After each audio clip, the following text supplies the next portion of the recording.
Ok, meus amigos, 17 horas e 16 minutos. Hoje são dia 11 de junho de 2019. A primeira linha web rádio de Minas para o Brasil e para o mundo. Nosso estúdio está localizado aqui na cidade de Sete Lagoas, Minas Gerais. Trabalhamos online e trabalhamos com todas as redes sociais. Para vocês aí que estão coligados aí no Instagram, no Facebook, também no WhatsApp, na nossa página aí do YouTube. Nosso muito obrigado pelo carinho da sua audiência, pelo carinho que você tem nos acompanhado aí, principalmente na nossa página do YouTube. Hoje nós vamos falar de um assunto que de certa forma afeta diretamente a cada um de nós brasileiros. Tem a ver com o dia a dia, o que acontece no Brasil sobre as contas públicas. É uma parte muito importante porque em várias partes do Brasil se reclama da não observância de gastos extremos que existem por parte do poder público, seja ele municipal, estadual ou mesmo federal. E nós temos o prazer de receber aqui a visita do empresário José Roberto da Silva, ele que é vice-presidente do Observatório Social de Sete Lagoas. Esse observatório que vem fazendo aí um trabalho extraordinário, vamos dizer assim, no que tange ao que acontece no dia a dia da nossa cidade. É por isso que nós queremos aí dar o nosso bom dia para o José Roberto. Aliás, boa tarde já, né? Já está tarde, boa tarde para você, Zé Roberto. E um bom dia para quem estiver escutando também na parte da manhã, e uma boa tarde para quem estiver escutando à tarde, e uma boa noite para quem quiser, né, estiver ouvindo à noite. Um abraço, pode falar, Zé. Muito obrigado pela oportunidade, Marcílio. É um prazer estar aqui na primeira linha web rádio, né? E cumprimentar os ouvintes, né? E é um privilégio estar aqui para poder discorrer de um assunto tão atual, né? Tão importante, tão necessário, que é o monitoramento dos gastos públicos. Pois é, Zé. Mas antes, porém, as pessoas, logicamente, têm aí a curiosidade de saber quem é o José Roberto.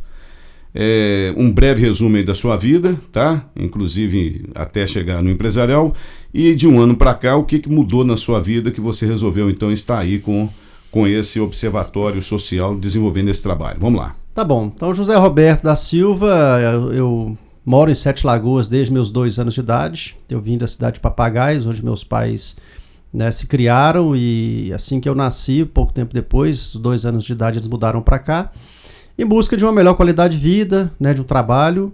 E aqui eu cresci, né? O meu pai foi assassinado, eu tinha 7 anos de idade, né? Minha mãe ficou praticamente com 3 crianças para criar, eu tinha 7 anos, os outros irmãos tinham 5 e 2, minha mãe semi-analfabeta.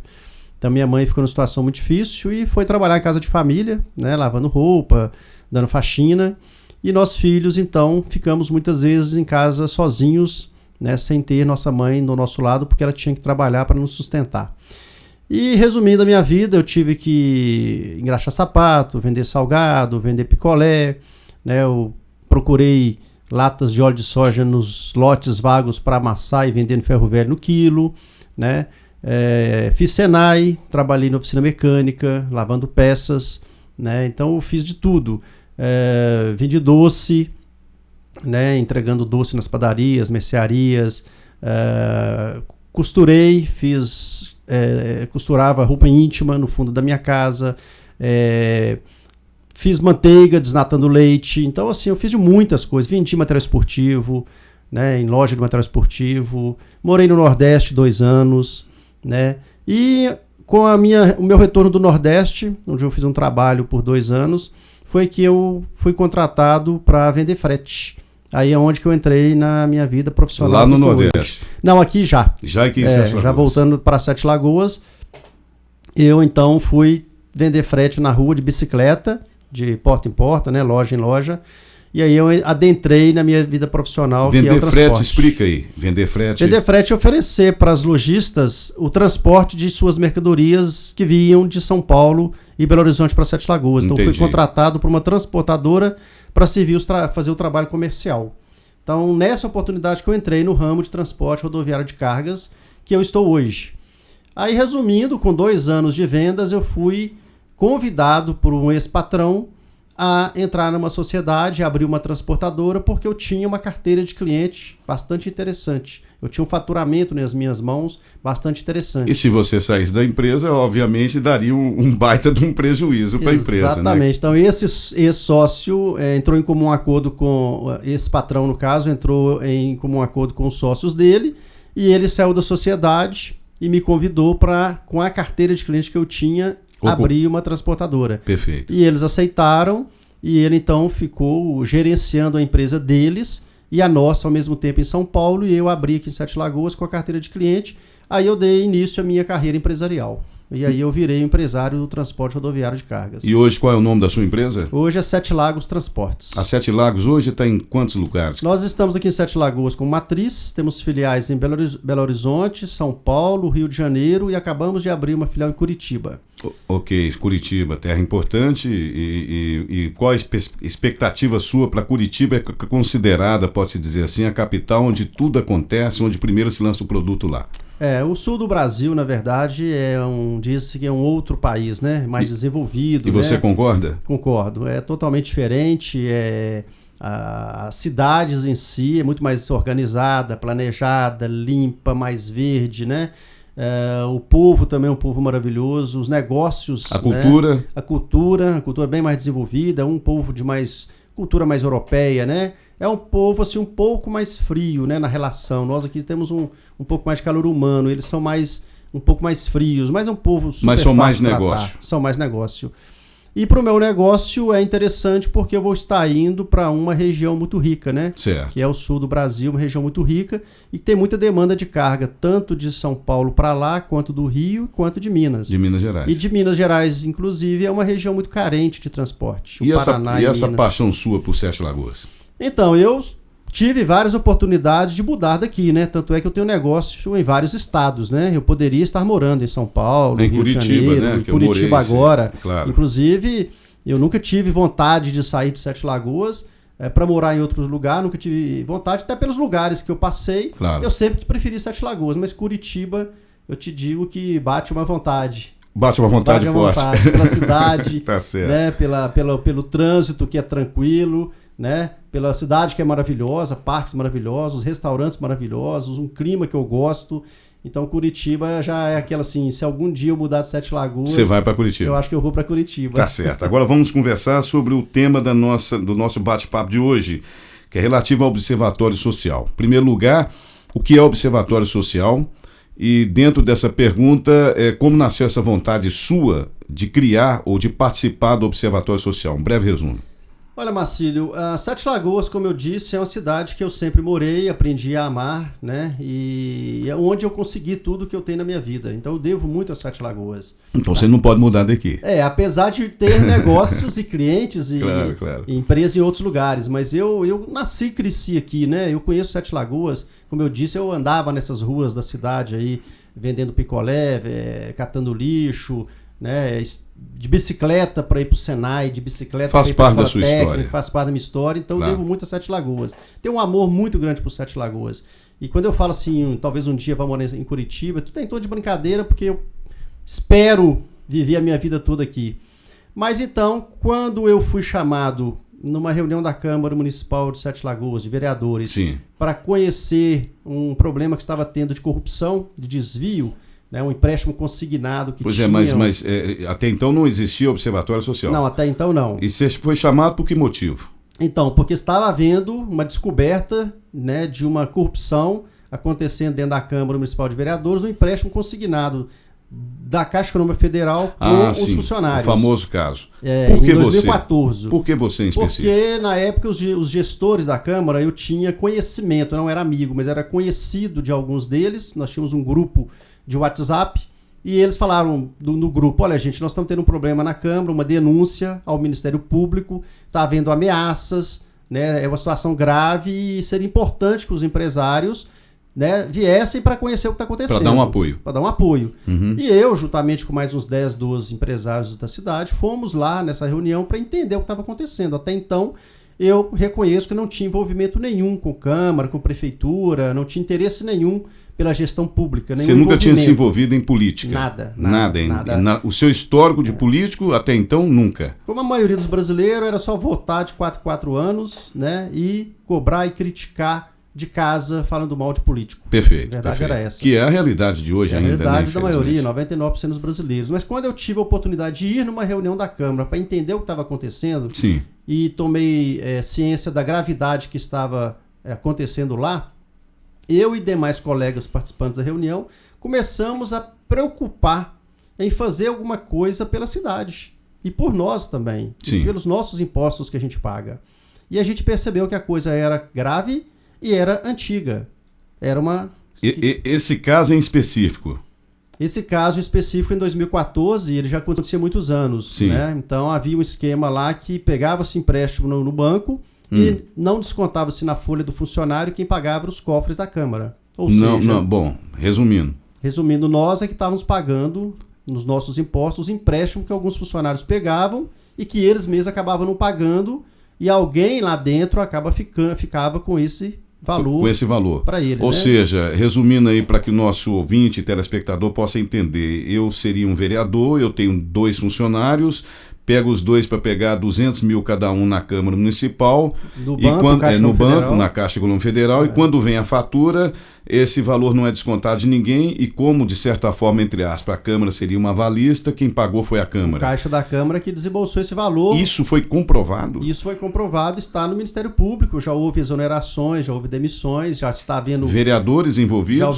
Já está ouvindo o termo de ajustamento de conduta, TACs, né? E Sim. Tem funcionários, desde vereador a todos os funcionários envolvidos, né? E como é que você acha que vai ficar o fim dessa história em específico? Bom, até hoje muito pouco se fez, já passaram 5 anos, né? Sim. Um chefe do esquema eu sei que foi exonerado. Sim. E algumas pessoas lá estão assinando um termo de ajustamento de conduta com o Ministério Público. Os nomes, né, são um segredo. Que seria o que esse termo? Possivelmente alguns estão confessando o esquema, estão devolvendo os valores que eles, né, tenham pegado empréstimo. Isso inclui vereadores? Bom, possivelmente, né? Não foi falado ainda os nomes, né? Isso está em segredo de justiça ainda, não foi revelado nomes de vereadores. Não sei se em algum momento isso vai acontecer. Você confia na justiça? Olha, eu acho que a justiça, ela às vezes funciona, às vezes não funciona, mas mesmo quando funciona, ela é muito lenta. Tanto é que já tem 5 anos e não se tem os nomes das pessoas que foram envolvidas, a não ser um que nós sabemos que foi demitido, foi exonerado, e os demais não se tem notícia. Então, seria boi de piranha. A punição ficou muito restrita a poucas cabeças. Nós sabemos que tem muitas pessoas que estavam envolvidas que estão lá, até hoje estão lá. Né? Então acho que a justiça deveria ser mais aberta. Né? A população que ficou prejudicada precisaria saber quem foram as pessoas envolvidas e como que essas pessoas envolvidas pagaram pelos seus erros. E infelizmente... É aí que vem a questão do observatório. O observatório... Sim, aí foi aí que nasceu a ideia.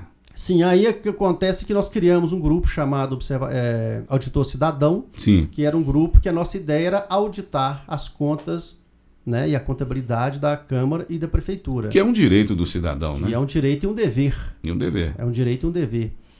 Porém, nós sabíamos que o trabalho era muito técnico e muito difícil, né? Mas ao mesmo tempo nós vimos uma reportagem numa revista de circulação nacional, grande circulação nacional, falando do Observatório Social lá no sul do Brasil, que estava funcionando, estava evitando corrupção, evitando fraude, evitando má gestão dos recursos públicos em milhões, em várias cidades do sul do Brasil. Então nós fizemos contato com o Observatório Social lá do sul do Brasil e tivemos interesse em trazer, né, essa instituição aqui para Sete Lagoas, porque nós queríamos trabalhar com uma melhor gestão pública. Dentro daquela ideia que estava dando certo, exatamente, né? Aquela metodologia de trabalho que estava dando certo no sul do Brasil. Sim. Coincidentemente, na mesma época, estava tendo o 8º Encontro Nacional dos Observatórios Sociais do Brasil. Então são vários observatórios? São vários. Hoje já existem quase 140 no Brasil inteiro, em 16 estados. Tem quanto tempo que começou esse projeto? 10 anos. Há 10 anos alguém criou e foi no sul do Brasil? 10 anos, começou em Maringá. Em Maringá, Paraná. E começou pelo mesmo motivo em Sete Lagoas. Com problemas na Câmara? Públicos desviando milhões e as entidades de classe, os empresários descobriram e resolveram criar uma associação onde todas as entidades pudessem participar, os cidadãos pudessem participar e combater a corrupção. Assim nasceu o Observatório Social lá em Maringá e assim nasceu o Observatório Social em Sete Lagoas. Até porque essa seria uma obrigação da Câmara, mas a própria Câmara, pelo que você está falando, foi a primeira, foi a que te deu incentivo a lutar contra a corrupção. No caso de Sete Lagoas... É meio incoerente, é meio louco, Sete Lagoas, né? A corrupção estava acontecendo na Câmara Municipal de Vereadores. Que foi o lá início. Lá em Maringá foi na Prefeitura. Então, quer dizer, nós percebemos que nós, cidadãos, empresários, entidade de classe, precisamos nos unir para combater a corrupção, para evitar a fraude, para trabalhar com a melhor gestão pública. Porque se nós deixarmos apenas para os políticos, para os gestores, infelizmente ela vai acontecer. O histórico é de que as coisas não são positivas, né? Bom, vamos lá. Então você viu essa questão, entraram em contato com o pessoal, criou o observatório há cerca de um ano, não é isso? Vai fazer 1 ano e meio agora, né, no meio do ano. Nós começamos a trabalhar mesmo em janeiro de 2018. Sim. Eu tive mais interesse porque eu fui em Curitiba nesse encontro que teve lá dos observatórios sociais. Os palestrantes do encontro eram o Sérgio Moro, Deltan Dallagnol. Então nós sabemos que são homens aí de que ponta, combatem né? a corrupção, né? Apesar de hoje estar esse lenga-lenga aí na internet, mas a gente sabe o fundamento de tudo isso, né? Sim, sabemos o resultado do trabalho deles, claro, né? Que é monstruoso, né? O claro, resultado é monstruoso e positivo, né? Não é uma conversinha à toa de WhatsApp que vai manchar a vida de um homem que internacionalmente é reverenciado, né? Exatamente. Então eu fiquei assim impressionado com o apoio que eles dão para o observatório. Que bacana. E vi que se trouxesse o observatório para Sete Lagoas seria um grande ganho. Então eu trouxe a ideia para todos os colegas que estavam comigo nesse grupo, certo. E todos apoiaram, e nós então começamos o observatório. A correr atrás de montar uma diretoria, criar um estatuto, né, um CNPJ, uma conta bancária, né, e tudo se deu com um trabalho de muitas mãos aí. E aí me diz uma coisa, obviamente quando vocês disseram estamos criando um observatório social, as orelhas levantaram de muitos políticos, né? Como é que foi essa reação? Sim, nós fizemos reunião com todos os vereadores, né, apresentamos para eles o que era o observatório, né, mandamos carta inclusive para o prefeito também, né, convidando... Quem que era o prefeito? O Leônio Maciel. Era no início da gestão dele. Nós queríamos apresentar para ele o que era. O prefeito infelizmente não nos atendeu, não nos recebeu, mas os vereadores sim, não todos, mas a maioria... Por que você acha que o prefeito não recebeu vocês? Olha, era algo novo, né? Não conhecia a importância e talvez ele pensasse que pode ser que seja alguém que vai ser uma pedra no meu sapato, alguma coisa assim, talvez, né? A gente não sabe exatamente quais Nunca recebeu vocês? Não nos recebeu. Ele sempre falava nos eventos que apoiava o observatório, que achava importante, mas nunca nos recebeu para conversar e para nós mostrarmos o trabalho. Entendi. Talvez pensasse que nós fôssemos fazer uma oposição política. Ou seja, ou também talvez um grupo político. Ou um grupo político. Que não é o caso de vocês. Não. Vocês têm alguma norma relacionada a isso? O observatório social, é bom que se diga, é um espaço democrático e um espaço apartidário. Nenhum de nós do observatório social somos filiados a partido político. Não pode ser? Não pode ser. São 2 exigências para se participar de observatório social. Um é não ser filiado a partido político. Sim. E a outra exigência é não ser funcionário público municipal. Tirando essas duas, qualquer cidadão pode participar. Vocês têm limite de membros? Como é que funciona? Não temos limite, até porque o trabalho ele é muito amplo. Certo. Nós podemos fazer um trabalho muito amplo aí em termos de gestão pública, de controle de gastos, de monitoramento, de educação fiscal. Pode ser feito no SAI, na CODESEL, Secretaria Municipal de Obras, de Saúde, de Educação, Câmara Municipal de Vereadores. Ou seja, Sete Lagoas é uma cidade muito grande e tem muito trabalho. Então nós precisamos de muitos cidadãos para trabalhar e conseguir fazer o monitoramento. É um trabalho, obviamente, voluntário. Trabalho voluntário. Né? Então, qualquer cidadão que esteja nos ouvindo em Sete Lagoas em específico, né? Só trabalhamos em Sete Lagoas. Pode procurar vocês, se queira participar do Observatório Social sem interesse ou cunho político, pode procurar vocês. Pode nos procurar, nós temos espaço para todo mundo, tem trabalho para todo mundo e hoje a nossa maior necessidade é exatamente voluntários. Precisamos de voluntários. Vocês têm uma sede específica? Sim, nós estamos sediados na Avenida Vila Lobos, número 189, sala 204. Vila Lobos. Vila Lobos, quase esquina com o professor Belade. Ali é o nosso escritório. Perfeito. Então, quem quiser ir lá conhecer, estão convidados. Nós temos um telefone de contato celular que é o 97146-1357. Repetindo, 97146-1357. Quem quiser também pode ligar e será bem-vindo para nos ajudar a fazer o monitoramento dos gastos públicos. Pois é, mas veja bem, obviamente essa estrutura, mesmo tendo pessoas voluntárias, ela tem um custo. Tudo na vida tem custo. Vocês têm uma sede, tem um aluguel, né? Mesmo que fosse de uma outra pessoa que emprestou tudo, tem um custo. Como é que vocês mantêm o Observatório Social? Então, o Observatório Social ele não recebe verba pública. certo? Nós não É uma dos itens, vocês não trabalham com verba pública. É uma regra, nós não trabalhamos com regra pública, porque nós vamos observar, vamos monitorar os órgãos públicos. Não faria sentido sermos mantidos com verba de alguém, de uma instituição, de uma área que nós estamos monitorando, observando. Então nós não recebemos, nós não podemos receber. Perfeito. Então, o que mantém o observatório hoje? São doações financeiras de pessoas físicas e pessoas jurídicas. É abatido no imposto de renda? Não é abatido no imposto de renda ainda não. Pode ser que a nível nacional, em algum momento, a gente consiga chegar nesse ponto, mas hoje ainda não. São doações voluntárias. As pessoas, nós definimos que pessoa física podem doar entre 15 e 100 reais. Certo. E pessoa jurídica, empresas, podem doar entre 100 e 500 reais por mês. Perfeito. Então, hoje nós temos mais de 50 empresas fazendo doações nesse valor. E temos mais outras tantas pessoas físicas também doando. O que consegue fazer com que você se mantenha, né? Isso. Hoje nós temos uma receita mensal aí entre 6 e 8 mil reais, que é o que a gente paga o aluguel, água, luz. Perfeito. E temos lá 4 pessoas que recebem, né, uma remuneração. Correto. Temos o coordenador, que é um advogado. Perfeito. Temos uma assistente administrativa e financeira. E temos 2 estagiários estudantes de direito que recebem uma bolsa estágio para trabalhar 6 horas por dia. Essas 4 pessoas que fazem um trabalho mais intenso no escritório. Ok. Conhecido então, Zé Roberto, o que é o Observatório Social, como ele funciona e onde se localiza, vamos partir para as suas atividades. Então vocês iniciaram o trabalho e, obviamente, um deles é a questão das licitações. Então vamos partir para essas licitações, que isso é algo que afeta o Brasil inteiro. Aliás, é onde eu costumo dizer, até como jornalista, que é onde está ali o foco, que pode estar ali o foco da corrupção, pode acontecer ali, né, esse rombo que o Brasil inteiro tem em várias cidades sentido. Primeira decepção sua, você já teve, que foi a Câmara Municipal, pelo que você me falou do fato que aconteceu e está na Justiça. Segunda decepção sua, depois do Observatório Social. Então, primeira licitação que nós pegamos para monitorar, para observar, foi uma licitação de umas peças que precisariam se comprar para uma autarquia, onde o preço delas, no edital, estava 10 vezes acima do preço de mercado. Primeiro caso. Então, nós fomos no mercado cotar, olhar o valor de mercado e descobrimos que o valor era 10% do valor que estava sendo licitado. Era 1/10.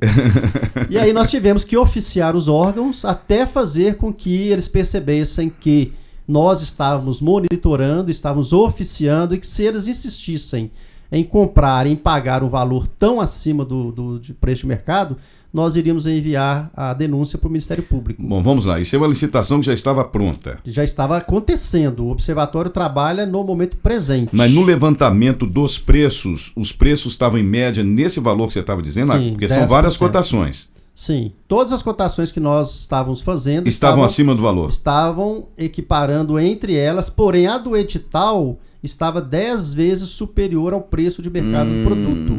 Ou seja, se nós não oficiássemos e mostrássemos que nós estamos cientes do valor real de mercado, com certeza o valor que seria pago seria aquele valor próximo do valor do edital. Ou seja, eu sou um comerciante, eu tenho uma peça que custa 10 reais, mas você diz que pode comprar ela até 50, a mesma peça.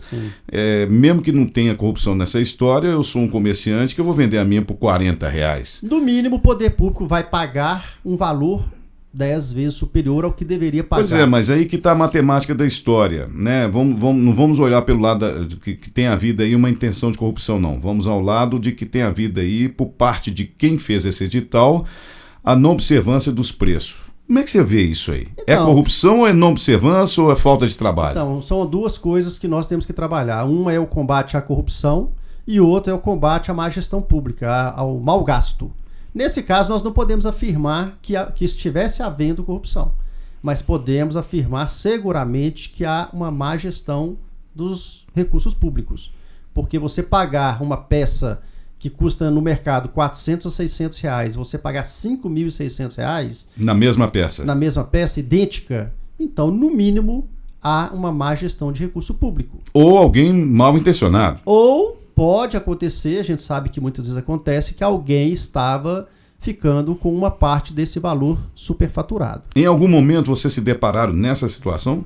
Não, porque nós trabalhamos na prevenção. Nós não esperamos que aconteça. Não, nós trabalhamos com a prevenção. É um trabalho diferenciado. É um trabalho diferenciado. Porque depois que aconteceu, a gente sabe que a denúncia, a investigação e a punição é muito lento. Que é o caso da Câmara que você citou. Exatamente. Então, vocês trabalham exatamente para prevenir, para que não aconteça, supostamente, entre aspas, um crime ou, no mínimo, uma falta de responsabilidade do servidor público. Tanto é o caso de Maringá 10 anos atrás, quanto da Câmara 5 anos atrás, o histórico diz que a denúncia foi à frente, porém a devolução, a recuperação do recurso desviado não aconteceu, nem aqui e nem lá. Então, ou seja, nós não podemos esperar que haja o desvio, haja a corrupção, haja a fraude, para poder fazer uma denúncia, porque esse dinheiro não vai voltar. Então é como vocês estão dizendo, eu estou sabendo que isso aqui está errado e se vocês fizerem errado, nós vamos te denunciar agora. Por aí. Então, então o poder público, sabendo que nós estamos vigilantes, eles não vão deixar acontecer porque sabem que serão denunciados. Então, até hoje, todos os casos, nós conseguimos impedir que houvesse algum erro. E vocês verificam todas as licitações? Nós não conseguimos todas as licitações por falta exatamente pessoal. E como é que vocês fazem? Como o volume é muito grande, nós vamos por característica de produto, de valores, né, indícios de irregularidade. Então, nós temos que escolher aleatoriamente, né, usando algum critério aí de essa aqui o valor é elevado, essa aqui pode ter indício de fraude, essa aqui é muito fácil de pessoal seu é treinado para isso. Nosso pessoal é treinado e capacitado. Entendi. Então a gente tem que selecionar quais as que nós vamos acompanhar. E nós temos que acompanhar desde o edital até a entrega do produto ou do serviço que é adquirido. Entendi. Isso que é o ideal para poder você tentar em alguma fase do processo, né, pegar algum desvio ou uma má gestão. Para que o pessoal possa estar mais inteirado de como funciona essa máquina, infelizmente, a má gestão ou a corrupção no Brasil, me cita mais um caso aí que aconteceu aqui em Sete Lagoas. Olha, caso de má gestão recente. Sim. Houve uma licitação, por exemplo, de uma empresa para dar treinamento de brigada de incêndio, treinamento de combate ao incêndio nas escolas. Sim. Abriu-se a licitação com valor de R$26 mil. Nós fomos no mercado cotar uma empresa para dar esse tipo de treinamento. Para as escolas? Para as escolas, para a Secretaria de Educação. Perfeito. O preço médio estava em torno de R$8 mil. E quanto que estava na licitação? 26. Então estava mais ou menos um terço, o valor real, um terço do valor da licitação. Perfeito. Porém, nós pensamos, puxa vida, se é um treinamento de combate a incêndio, quem lida com isso muito bem é o Corpo de Bombeiros. Claro. O que é que nós fizemos? Fizemos contato com o Corpo de Bombeiro e perguntando se eles poderiam ir nas escolas dar esse treinamento, se haveria algum custo. Eles prontamente se ofereceram sem custo nenhum. Então nós imediatamente enviamos o ofício. Fizeram uma economia. Orientando, aconselhando, sugerindo que se chamasse, se convidasse o Corpo de Bombeiros. Então, se o Corpo Bombeiro fez esse treinamento nas escolas, a custo zero. Essa falta de gestão que você fala aí seria uma má vontade? Olha, má vontade talvez até não, mas eu diria que talvez despreparo, né? As pessoas que estão envolvidas no processo talvez não estão preparadas, tecnicamente falando, e isso nós ouvimos dos próprios envolvidos nas licitações, de alguns gestores, secretários, eles mesmos já disseram que algumas pessoas envolvidas nesse processo de compras, de licitação, muitas vezes não são tecnicamente preparadas. Nós não temos aqui em Sete Lagoas, por exemplo, pessoas que participam, comissões que já estão há muitos anos participando, não é a mesma comissão ou muda sempre? Muda Como sempre. É que é? Muda sempre. Você vê que em 1 ano e meio nós já estamos indo para a terceira pessoa como gestor das licitações. Então, ou seja, muda o prefeito e muda também... Muda também o gerente de licitação, acaba mudando alguém da equipe, né? Então, na área pública em geral, na gestão pública em geral, há muita troca de pessoas, né? E muitas vezes pessoas que estão numa área vão para outra área sem preparo nenhum, sem treinamento. Então, muitas vezes, nem é por conta do funcionário público que está com má vontade, é desconhecimento mesmo, muitas vezes é desconhecimento, despreparo, e muitas vezes também é preocupação com o dinheiro que,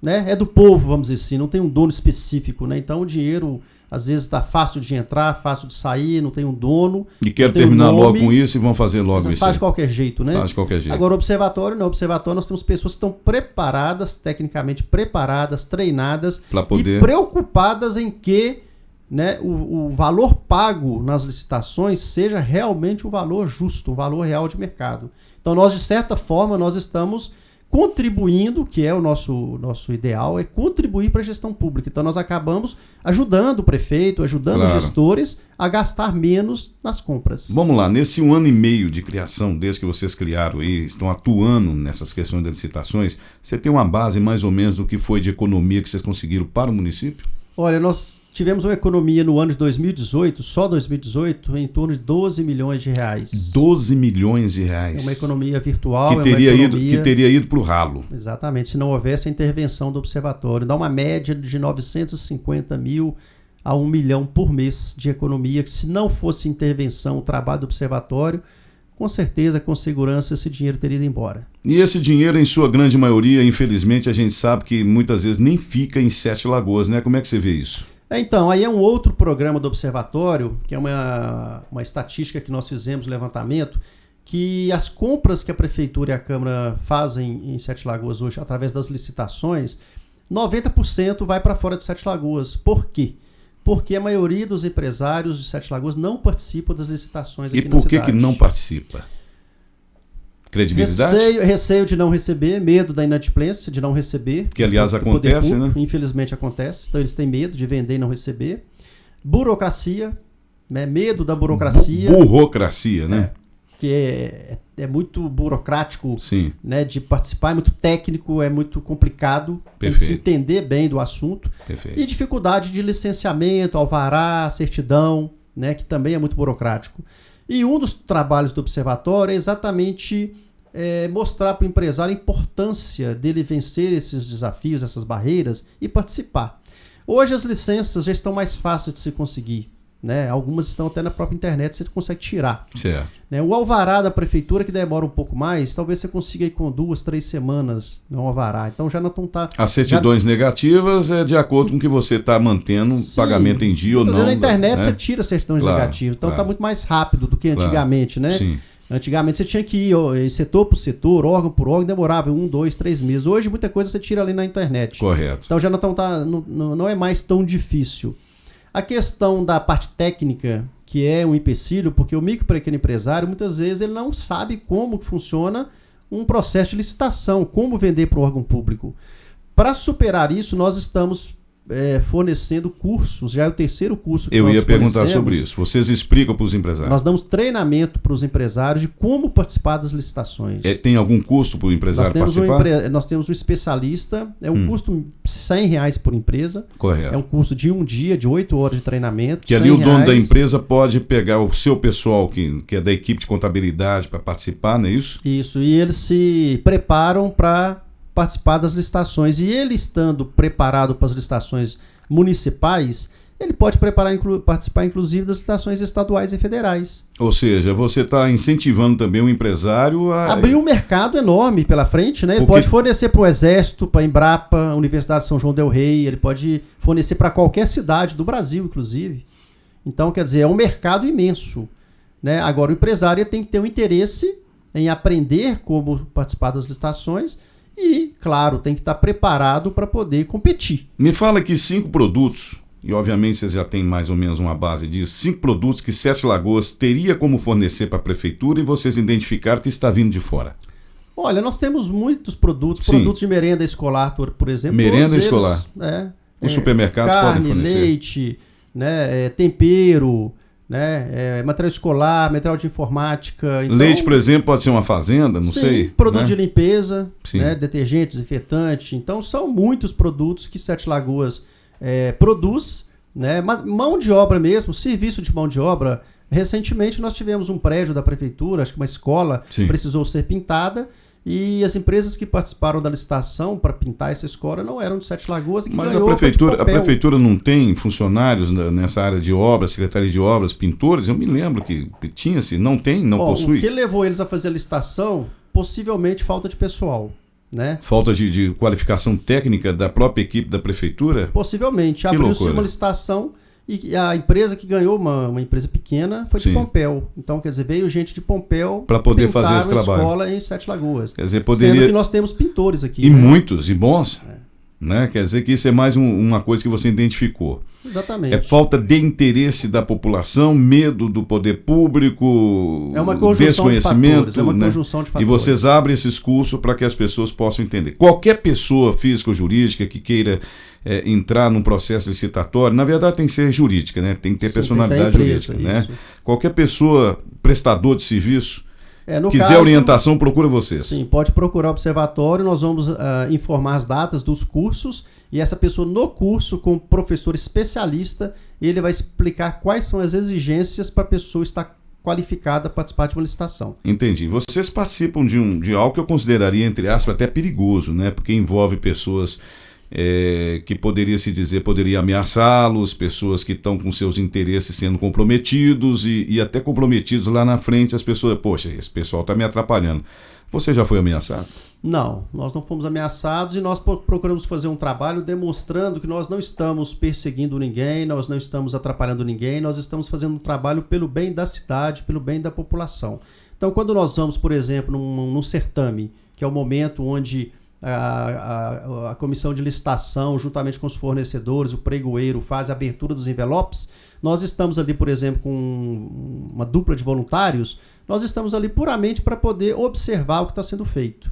E nós, então, preenchemos um relatório, mas nós não fazemos pergunta, não interferimos, nós não nos envolvemos. E se vocês, em algum momento, se aconteceu, se vier a acontecer, de vocês verem ali que está acontecendo algum fato... Nós não interferimos, nós apenas relatamos no relatório. Sim. E levamos para o escritório. No escritório que nós tomamos providências. Ministério Público? Se é o caso de enviar para o Ministério Público, nós enviaremos. Vocês têm uma boa parceria com o Ministério Público? Excelente. Nós tivemos agora recente, né, semana passada, um seminário de um programa de integridade e combate à corrupção que foi parceria do Ministério Público com o Observatório Social. O que é que trouxe de frutos a participação do Ministério Público, uma vez que você deixa bem claro dessa questão também da morosidade da justiça? Olha, o Ministério Público, primeira coisa que ele está nos ouvindo. Nós temos o livre acesso, tanto nos nossos ofícios, quanto no telefone, quanto indo lá pessoalmente, para poder demonstrar alguma possibilidade de fraude em alguma licitação. Então nós temos livre acesso ao Ministério Público. E o Ministério Público já nos enxerga como sendo um braço dele, como sendo um apoio, porque o Ministério Público também, o recurso de pessoal é muito pouco, então ele tem que tem que ser técnico, né, inclusive? Sim, teria que ter muitas pessoas, que são 8 cidades, né, ligadas ao Ministério Público de Sete Lagoas. E com o Observatório trabalhando, facilita o trabalho do Ministério Público. E nós trabalhamos na prevenção. Se nós trabalhamos na prevenção, então o Ministério Público terá menos trabalho. Menos trabalho. E a própria justiça em si, né? Exatamente. Vocês, os políticos hoje, 1 ano e meio que se passou, os políticos em geral, Zé Roberto, como hoje eles enxergam, os políticos de Alagoas enxergam o trabalho de vocês? Olha, nós sabemos que nós estamos incomodando, né? Os vereadores, por exemplo, é um outro programa que nós temos, que é o monitoramento do legislativo. Sim. O que é isso? Nós levantamos em 4 meses os gastos de um vereador e levantamos a produtividade. O que ele fez efetivamente de bom no trabalho, no mandato dele? Certo. Projetos de lei, de fiscalização. E nós compilamos o resultado do trabalho deles em um ranking, né? Nós usamos uma fórmula de produtividade versus gastos para descobrir quem produziu mais e gastou menos. E nós divulgamos um ranking. É como se fosse uma nota, né? Como se fosse uma nota. E Sim. Nós divulgamos quem são os melhores, desde o primeiro até o último lugar. E é lógico, aqueles vereadores que estão acostumados, né, a gastar muito e a produzir pouco ou a produzir nada, eles estão tendo um holofote em cima deles também. E aí eles não gostam do observatório, porque o observatório está trazendo à luz dos olhos Pelo menos da população. Quem está em primeiro lugar gosta do observatório. Sim. Os que estão trabalhando bem e produzindo estão achando ótimo, né? São 17 vereadores. São 17 vereadores. Desses 17, sem citar nome, tem quantos que estão trabalhando bem? Olha, os que estão nos fornecendo todos os dados que nós pedimos, na verdade, são apenas 9. 9? Em torno de 9. Os outros não fornecem as informações que nós pedimos. Por quê? Dentro do prazo que nós pedimos. Sim. Por que você analisa Olha, isso? Nós acreditamos que ou porque tem algo a esconder, não quer mostrar, ou porque não quer que a população veja que ele está produzindo pouco. Então prefere não apresentar números. Aqueles que não têm nada a temer, apresentam os números, né, ao observatório e faz parte da composição do ranking. Então mesmo que ele fique ali em 7º, 8º, 9º lugar, mas ele pelo menos está fornecendo, demonstra uma boa vontade de ser no mínimo transparente. Claro que aquele que fica 8º, 9º lugar, ele não vai ficar bem pontuado. Então ele pode não gostar. Tem alguém que está se mantendo em primeiro lugar aí? Tem alguns vereadores que todos os relatórios, nós já tivemos aí 3 relatórios, vamos soltar o 4º relatório agora. Tem aí uns três vereadores que sempre estão ali primeiro, segundo, terceiro lugar. Você pode falar quem é? Olha, os que estão sempre na cabeça ali do ranking é o Milton Martins, o Caramelo, o Pastor Alcides, esses 3 sempre estão bem ranqueados. Eles sempre estão prestando, não só prestando informação, mas estão prestando um bom serviço ao ver do Observatório Social. Nós olhamos frequência nas reuniões. Né? Tem esse lado também. Sim, o custo do gabinete, né? O salário, a quantidade de projetos de fiscalização, tudo isso é pontuado. E eles sempre estão bem pontuados, são os melhores. Já que você falou dessa questão da Câmara Municipal, de lá para cá, desde a observação SUS do problema que aconteceu em Sete Lagoas, vocês viram tem alguma ideia de que possa ter vindo a acontecer de novo essas questões do empréstimo ou realmente aquilo parou por ali? Olha, por enquanto, eu que tenho acompanhado desde 2014, eu acredito que esse problema especificamente ele foi sanado. Eu acredito que sim, mas pode ser que venha a acontecer no futuro. É por isso que nós precisamos de ser vigilante, de uma população vigilante, de um observatório vigilante, porque, tudo bem, ainda está recente ainda, né? Isso aí todo mundo ainda lembra. Mas quem garante que daqui 10, 20 anos não possa vir a acontecer o mesmo esquema? Se não existir um observatório e não existir uma população vigilante, pode ser que tenha alguém lá dentro que tenha essa iniciativa, essa ideia, né, crie esse esquema lá e volte a acontecer. Por isso que é importante o monitoramento dos gastos públicos. Vamos lá, dentro do que nós conversamos aqui sobre o observatório, você quer acrescentar alguma coisa? Antes de nós partirmos para o envelope? Olha, o que eu queria acrescentar é chamar, né, a população para a questão da consciência cidadã, da importância de nós fazermos o nosso papel, porque nós estamos acostumados muito a cobrar do gestor público, do político, do poder público, mas nós temos que ter consciência de que nós não estamos fazendo a nossa parte de cidadãos. É nossa obrigação, é nosso dever vigiar, monitorar, cobrar, acompanhar, e isso nós não estamos fazendo. Então, se a cidade hoje está do jeito que está, né, as ruas esburacadas, praças com mato tomando conta, população em parte tem culpa, folha de pagamento atrasada, nós temos culpa nisso. Então nós precisamos nos unir para acompanhar, para cobrar, fazer mais, participar mais da gestão da cidade. Então o observatório é um instrumento, é uma ferramenta, é um meio que a população pode vir, que nós temos uma metodologia e nós temos gente capacitada para nos ajudar a fazer esse trabalho que a gente muitas vezes sozinhos nós não sabemos como fazer ou muitas vezes não temos tempo de fazer, mas no observatório, apoiando o observatório de alguma forma, ele pode ter uma força de fazer isso pela população. É uma sociedade civil organizada mesmo, né? Entendi. E nós temos no observatório parceiros como a CI, CDL, OAB, né, grupos empresariais, Rotaries Clubes. E todos aderem para esse lado não político, né? Sim, todos estão apartidários. Você, por exemplo, é uma pessoa que já foi cogitada a ser prefeito de Sete Lagoas, a ser candidato. É algo que não está na sua cabeça? Não, muitas vezes já fui convidado por partidos políticos, família, né, funcionários, amigos, né? Muitos... Até o nosso partido, inclusive. Muitos partidos já me sugeriram, claro. né? Mas eu não tenho essa pretensão de candidatar, não tenho. Eu amo Sete Lagoas, quero ajudar Sete Lagoas, por isso estou envolvido no observatório. Eu encontrei. É a sua contribuição. É a minha contribuição para uma cidade melhor. Entendi. Mas politicamente falando, não é meu interesse me candidatar a nenhum cargo eletivo. Vamos lá. Alguma pessoa do Brasil, né, que esteja vendo agora esse vídeo e pensa, poxa, essa é uma boa ideia. Eu quero pôr um observatório aqui na minha cidade. Qualquer cidade pode ter observatório. Sim. Qual o primeiro passo da pessoa? Olha, o primeiro passo é procurar a sede lá em Curitiba, o Observatório Social do Brasil. Entrar na internet lá, vai aparecer os endereços, telefones, Entrou site. Na internet, você faz o contato. Sim, o pessoal de Curitiba é que vai fazer contato com esses cidadãos da cidade para poder orientar como que se abre, que foi o que nós fizemos. Correto. No caso, nós tínhamos aqui em Pará de Minas, eles estavam há 6 meses atuando, então nós fomos encaminhados por Curitiba de procurá-los, porque estava do lado. Sim. E eles então nos orientaram juntamente com Curitiba, a como abrir o observatório. Nós temos em Minas Gerais mais de 50 cidades em processo de abertura. Olha que interessante. No Brasil tem 140, só em Minas em processo de abertura. É feita aí, uma comissão analisa primeiro, né? A Federaminas hoje abraçou a causa. A Federaminas, né, que é a Federação das Associações Comerciais do Estado de Minas, abraçaram essa causa e a própria Federaminas está orientando e ajudando as cidades a abrirem observatório. Então, a coisa está crescendo, né? Inclusive, no Brasil já tem um observatório social estadual.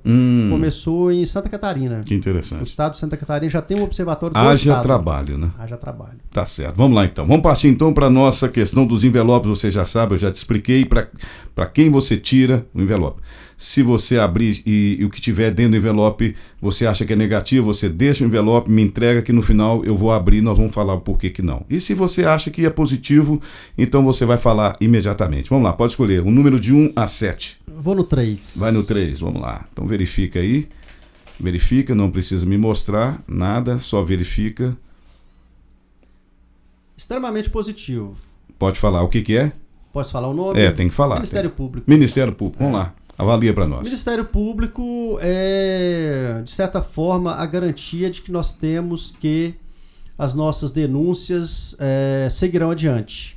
Agora, claro que o Ministério Público ele não pode simplesmente pegar uma denúncia sem provas, sem fatos concretos e levar adiante. Primeiro, porque não vai dar em nada. E segundo, que o Ministério Público não tem pessoal, não tem recurso para poder pegar qualquer denúncia e sair investigando. Eles não têm. Então, é claro que o Ministério Público só vai levar adiante denúncias bem fundamentadas, né, à base de provas, de indícios, de veracidade, de provas, de fatos que possa levar a algo concreto. Então, a gente sabe que o Ministério Público não é qualquer ligação telefônica, qualquer cidadão que vai lá e eu sei disso, eu sei daquilo, que eles vão parar tudo que estão fazendo para poder levar adiante. Então, claro, o Ministério Público tem suas limitações, tem seus recursos limitados, mas que é extremamente necessário, que é um parceiro do Observatório, que os cidadãos precisam e que faz um trabalho muito bom. Nós temos hoje um curador do patrimônio público, que é um promotor muito atuante, que é o Dr. Rodrigo Couto, que tem feito um trabalho fantástico e que tem nos dado muito respaldo para o Observatório. Ok, vamos lá então para mais um envelope. O primeiro ele tirou. Vamos aqui no número 6. Número 6. Vamos ver o que saiu no número 6. Departamento de Licitação. Você tira. Bom, você já falou, é porque você tira. Pode falar. Eu tiro o Departamento de Licitação porque o que nós estamos percebendo é que são pessoas que fazem um bom trabalho, porém eles trabalham sob demanda de outras secretarias, de outras autarquias, então eles estão apenas servindo de auxílio, né? E são pessoas que estão bem intencionadas.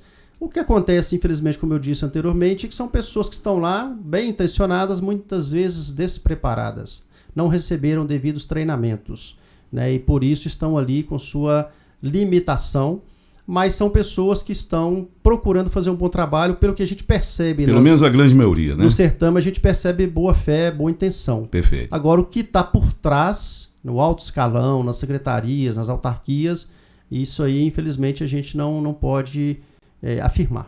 Ok. Vamos lá para mais um envelope. Número 4. Número 4. Vamos ver. Até agora tirou tudo. Se for alguma coisa negativa, deixa para depois. Eu não vou tirar. Agora aqui, não. Agora não. Então depois. Eu prefiro ser crítico aqui nesse caso. Tá ótimo. Vamos lá. Passa para mais um. Agora vamos para o número 5. Não, também não. Também não. O bicho está pegando. O bicho está pegando. Vamos lá. Número 2. Esse aqui. Não vou tirar também. Também não? Também o não. negócio tá preto aí. Deixa eu ver o que é. Vamos lá para o número 1. Agora tem a curiosidade da gente nesse aspecto, né? Esse aqui eu vou tirar, sim. É o que é? Funcionário público. Funcionário público. Vamos lá. Funcionário público, ele é extremamente necessário. Todos nós precisamos dos serviços públicos e o funcionário público é quem executa o serviço, né? O que acontece, infelizmente, que a nossa imagem, a nossa percepção, né, que nós temos, infelizmente, que o funcionário público muitas vezes faz um trabalho que deixa a desejar, né? Atende, às vezes, um atendimento que não é bom, é um trabalho lento, de má vontade e tal, mas muitas vezes a gente não se coloca no lugar do funcionário público, que muitas vezes, o caso de Sete Lagoas, né? Tem funcionários públicos trabalhando aí há 3, 4 meses sem recebimento, né? Sem valorização, salário defasado, salário atrasado, né? Sem treinamento, né? Sem um plano de carreira, né? Então, sem um plano de carga e salário. Então, nós não podemos apenas jogar pedra e criticar, porque eles têm seus motivos, suas limitações. O que nós precisamos, como eu disse, é cobrar mais dos gestores, dos líderes, dos políticos, que tenham uma gestão pública mais eficiente, Porque aí sim os funcionários públicos eles terão mais treinamento, mais capacitação, mais valorização e nós também poderemos ter um trabalho melhor, um serviço público melhor. Né? Mas infelizmente o funcionário público eles também têm seus problemas, seus desafios. Né? Então, claro que existem alguns que poderiam estar fazendo um trabalho muito melhor, não estão fazendo, mas existe muita gente boa no serviço público. Então você abre o envelope, tira do envelope o funcionário Sim, público. tira. Ok, vamos lá. Vamos lá então para o último envelope aí, antes que a gente veja aqui os que você condenou. Vamos lá.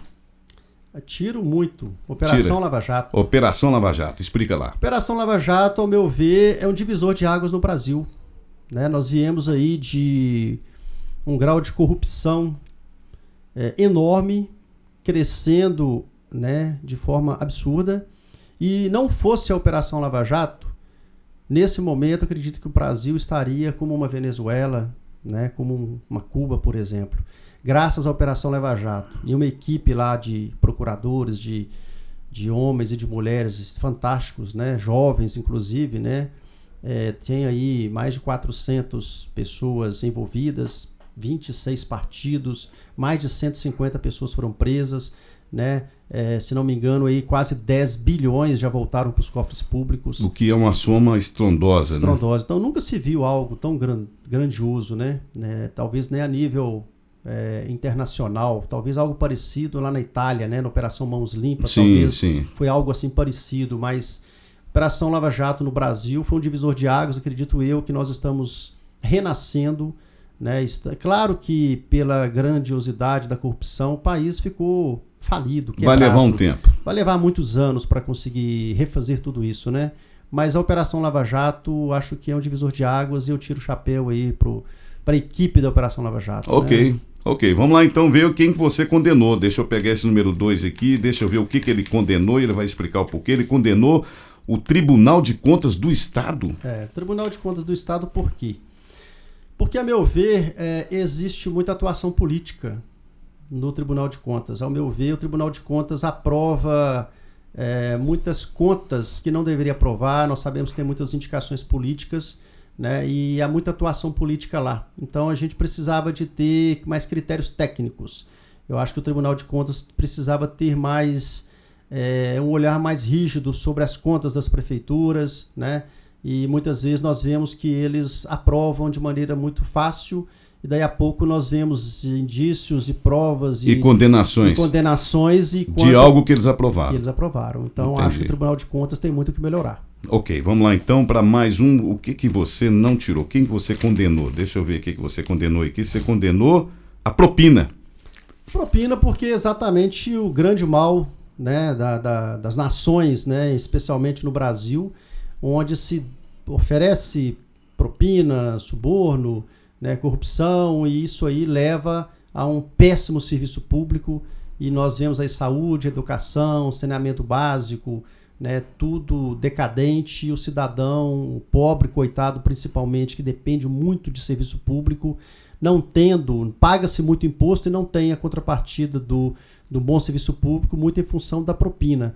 E aí tem culpado tanto quem oferece quanto quem pede, quem cobra. O corrupto e o corruptor. O corrupto e o corruptor. Infelizmente, isso aí é o grande mal das nações e especialmente no Brasil, né? Ok, vamos lá então para a última, número 4, envelope que você condenou. Deixa eu ver o que você condenou aqui. Você condenou os vereadores. Os vereadores, por quê?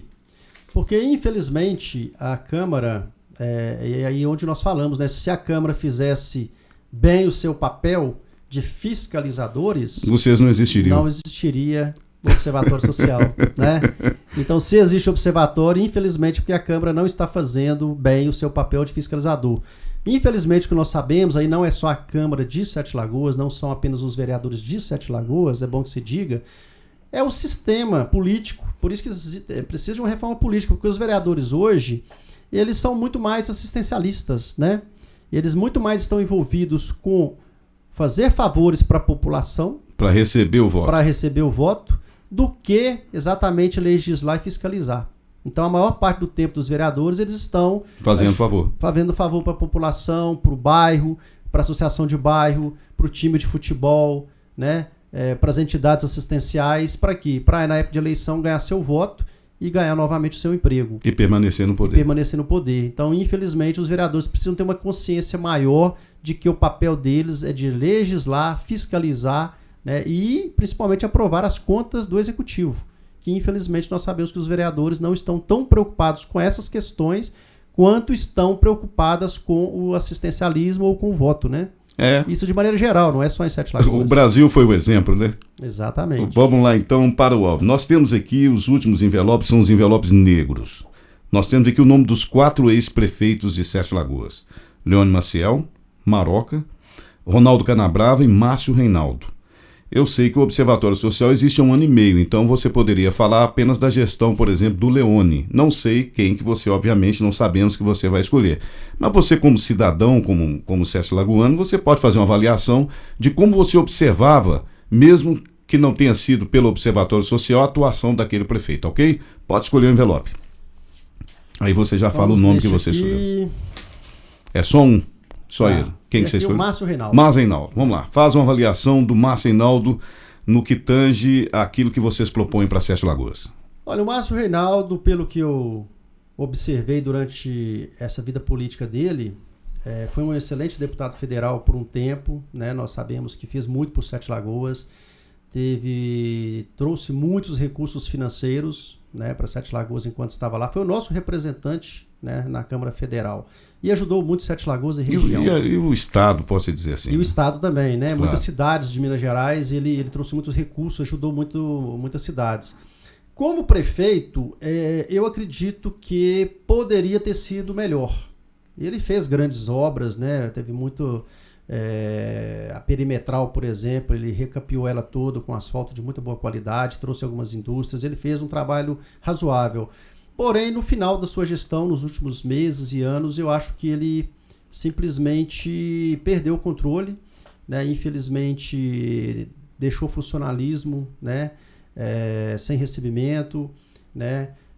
O IPTU, né? Houve uma sobrevalorização dos valores de IPTU absurdos. Que virou uma loucura em Sete Lagoas. Virou uma loucura, e nós sabemos que isso foi feito para poder ter uma capacidade de empréstimo maior, né? E aí, aumentando-se o IPTU, a capacidade de endividamento da prefeitura pôde ser maior e pegou um empréstimo maior.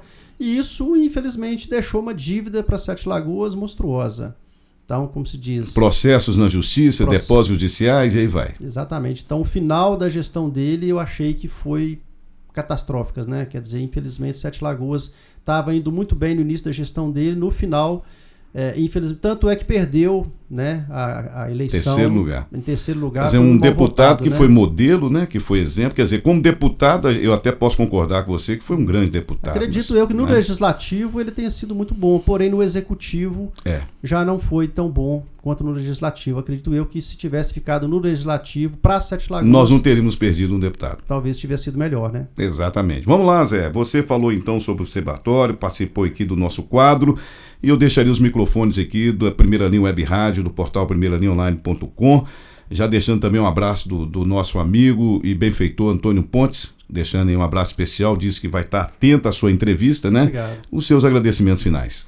Então, primeiramente, agradecer a você, Marcílio Maran, né, Sr. Antônio Pontes, que é um empresário aí que eu admiro muito, né? Até falo para ele que é um homem que eu votei em 2002, se não me engano, quando ele foi candidato a prefeito. Eu votei nele, né? Sempre admirei como um grande pregador, um grande empreendedor, um grande sete lagoano, né?